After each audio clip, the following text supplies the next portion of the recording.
قرآن میں کہیں بھی نہیں لکھا ہوا ہے کہ مزار بناؤ. یہاں تک کہ اللہ کے رسول محمد صلی اللہ علیہ وسلم نے کہا کہ کوئی بھی قبر پکی نہیں ہونا چاہیے. اگر پکی ہے تو اس کو زمین سے نشر کرنا چاہیے.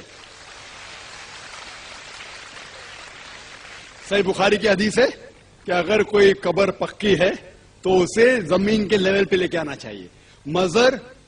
مزار کو پوجنا غلط ہے، حرام ہے. میں جانتا ہوں کہ کئی مسلمان انجانے میں علم کی کمزوری کی وجہ سے وہ مزار پہ جاتے ہیں. اور میرا یہ کہنا ہے کہ بہت سا کلچر جو ہے، یہ کلچر ہمارے زندگی میں آ جاتا ہے. اور ہمارے باپ دادا پہلے کہیں نہ کہیں ہندو تو ہوں گے، تو ہمارے باپ دادا جاتے تھے مندر، تو ابھی جا رہے ہیں مزار میں. آستے آستے تبدیلی آ رہی.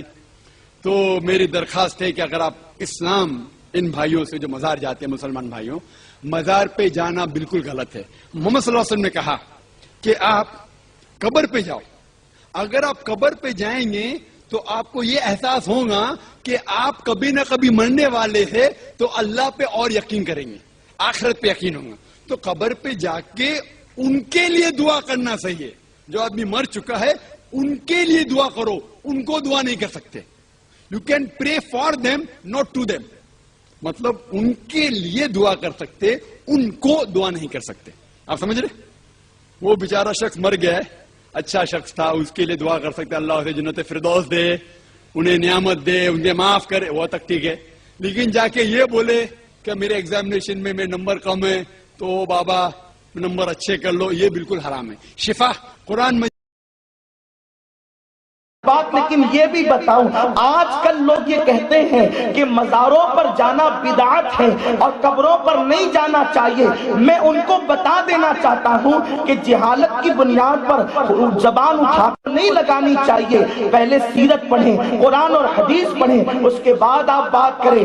اصل میں مسئلہ یہ ہے کہ ڈاکٹر کو یہ حق دیا جاتا ہے کہ وہ اپنی فیلڈ کی بات کرے. مولوی ڈاکٹر کی فیلڈ کی بات نہیں کر سکتا، انجینئر دوا خانہ کھول کر نہیں بیٹھ سکتا. اسی طریقے سے کسی چمار کو ڈاکٹر کا آلہ نہیں دے دیا جاتا. کیوں؟ اگر وہ چمار ڈاکٹر کا آلہ لے لے، لوگ کہیں گے تو اپنی اوقات سمجھ، کیونکہ تو چمار ہے، تو کلینک نہیں سنبھال سکتا. اگر تو کلینک لے کر کے بیٹھے گا تو لوگ مر جائیں گے، تو لوگوں کو تباہ کر دے گا. چمار کا کام جوتے سینا ہے، ڈاکٹر کی کلینک سنبھالنا نہیں ہے. لیکن مجھے افسوس اس بات پر ہوتا ہے، ڈاکٹر کے علم کے حوالے سے صرف ڈاکٹر گفتگو کر سکتا ہے، ڈاکٹر کی فیلڈ کے حوالے سے صرف ڈاکٹر باتیں کر سکتا ہے. لیکن لوگوں نے دین کو اتنا آسان سمجھ لیا، دین کو اتنا ہلکا سمجھ لیا. پان دکان والا بھی دین پر جو ہے اب اپنی تفسیریں کر رہا ہے. اللہ اکبر. جن کو استنجا کی سنتیں نہیں معلوم وہ حدیث پر تفسیریں کر رہے ہیں. کتنا افسوس ہے کہ انسان اپنی فیلڈ سے ہٹ کر کے بات کرے تو لوگ لگام دیتے ہیں، یہ تیری فیلڈ نہیں، تو بات کیوں کرتا ہے؟ تو پھر لوگ قرآن اور حدیث کے معاملے میں آخر جاہلوں کو لگام کیوں نہیں دیتے کہ یہ تیری فیلڈ نہیں، تو کیوں بات کر رہا ہے؟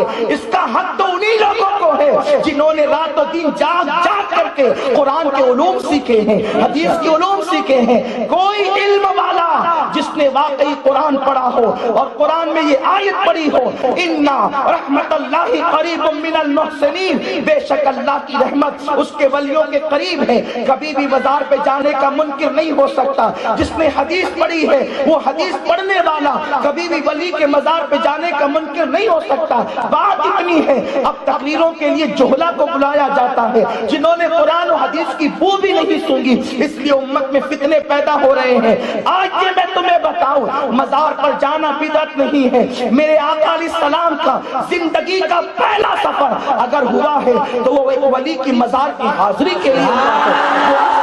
کہ سیدہ آمنہ خاتون میرے نبی کی امی جان حضرت اللہ کے رسول سے کہتی ہے، مصطفیٰ کریم سے کہتی ہے، بیٹے محمد تمہارے والد اس وقت دنیا سے کوچ کر گئے جب ابھی تمہاری عمر میرے شکم میں ہی تھی، ابھی تم پیدا بھی نہیں ہوئے تھے، چند ماہ کے تم حمل کی شکل میں تھے، تب تمہارے والد دنیا سے کوچ کر گئے، تم نے اپنے ابا کی زیارت نہیں کی. بیٹے محمد چلو میں مدینے میں تمہارے والد کی قبر کی زیارت تمہیں کرا کر کے لاؤں.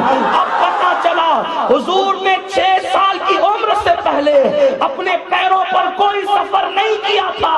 آقا کا زندگی کا سب سے پہلا سفر سیدہ آمنہ کے ساتھ ہے اور وہ بھی مزار کی حاضری کے لیے اور ولی کی مزار کی حاضری کے لیے.